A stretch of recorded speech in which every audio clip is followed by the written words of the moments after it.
Welcome to the Roy Morgan Weekly Update. We're now only days before this year's federal election, and the ALP has retained an election-winning lead over the coalition, but the race has tightened over the last week. We see here that the ALP is now 53%, down 1.5 points in a week, and they're ahead of the coalition on 47%, up 1.5 points. Both of those on a two-party preferred basis. And measures of confidence, government confidence and consumer confidence also suggest that the Morrison government is headed for defeat this weekend. We see here government confidence, whether people think the country's going in the right direction or the wrong direction, is up 2 points, but it's still only sitting at 83.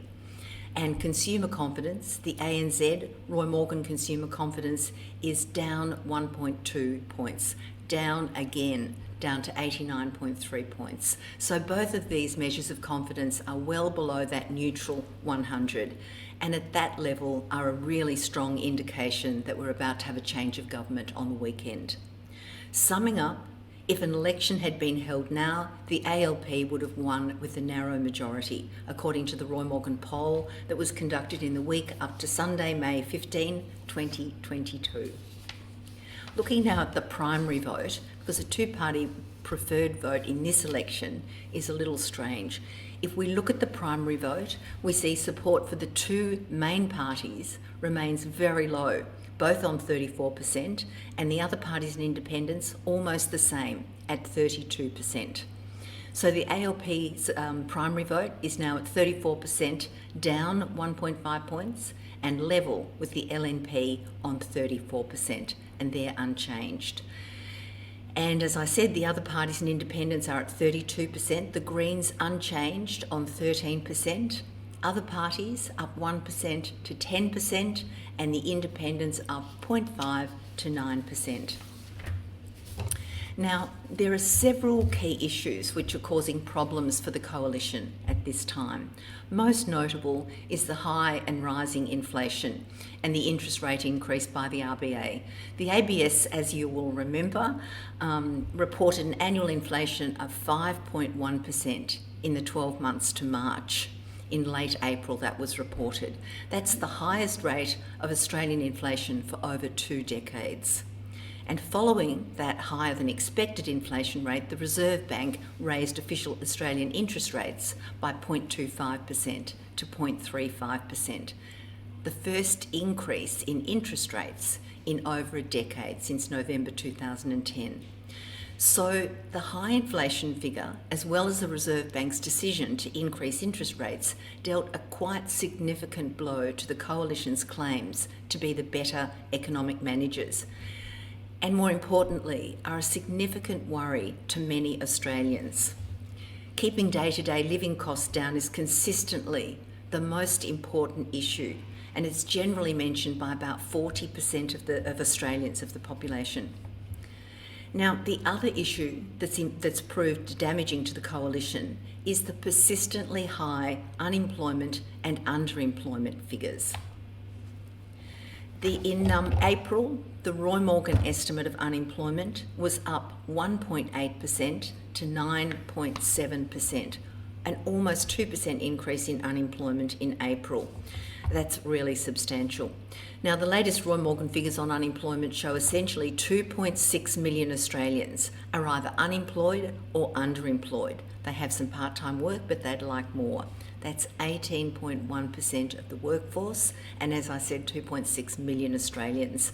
So this large cohort of unemployed or at least underutilised labour are not seeing the benefits of this growing economy that they're often told about, and are much less likely to vote for the coalition than other parties. And you'll remember when Roy Morgan asks people which figure they believe, the ABS figure, which is around 4 to 5%, or the Roy Morgan figure, which is double that, the majority, almost 70%, say they believe that the Roy Morgan figure of high levels of unemployment is correct. Looking now at the state of the parties, we have this cool picture. So it shows the lie of the land as we head towards Saturday. It's also worth noting that according to the Australian Electoral Commission, some 3.6 million Australians have already voted. That's 21% of the electorate. Now, looking at this picture, in the current parliament, the coalition government holds 76 seats, the ALP holds 68, and there are currently 7 crossbenchers, including 3 independents and 4 representatives from the minor parties, like 1 from the Greens, 1 from Qantas Australian Party, 1 from the Centre Alliance, and 1 from the United Australia Party. So to secure a governing majority on the floor, any party must have 77 seats in the 151-seat parliament. This allows for the selection of a speaker and a working majority of 76. So this means the ALP needs to win 9 seats to reach this majority. Now, the latest Roy Morgan poll shows the ALP with a 4.5% swing since the last election. So there are 10 seats subject to a fall if that 4.5% swing was consistent across the whole of Australia.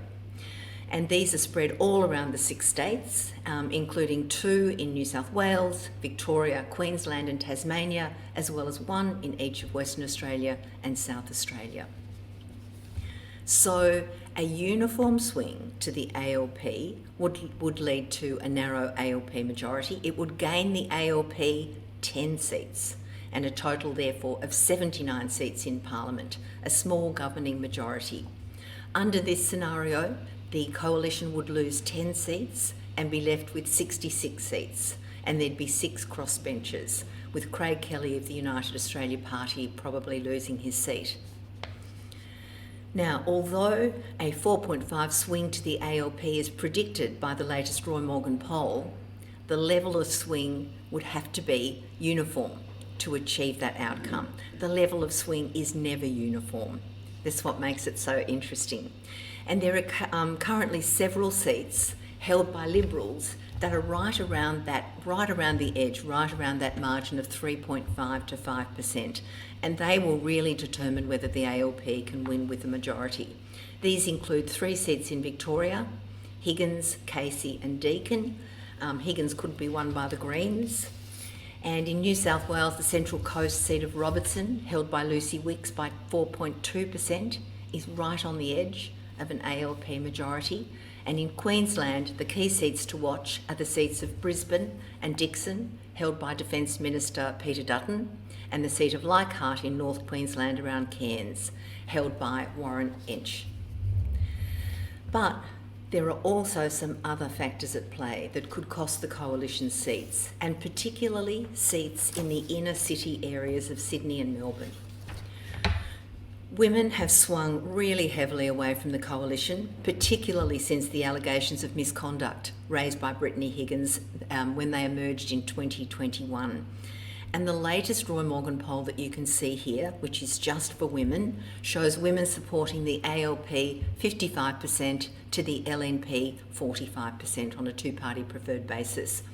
A decisive factor in favour of the ALP nationally, and which could cost the Liberals seats in these key inner city areas in Sydney and Melbourne.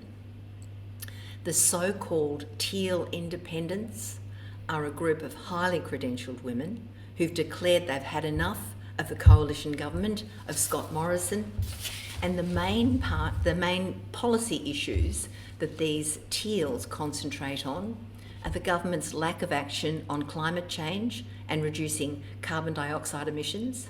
Secondly, the Morrison government's failure to set up a corruption commission, which was an election promise, as well as the coalition's failure on all sorts of gender equality issues and supporting and protecting women, highlighted by the allegations that we've just talked about.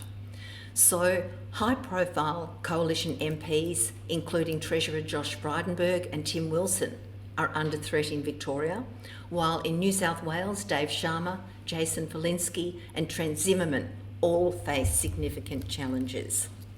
The most serious threat appears to be for Josh Frydenberg in the Liberal heartland seat of Kooyong.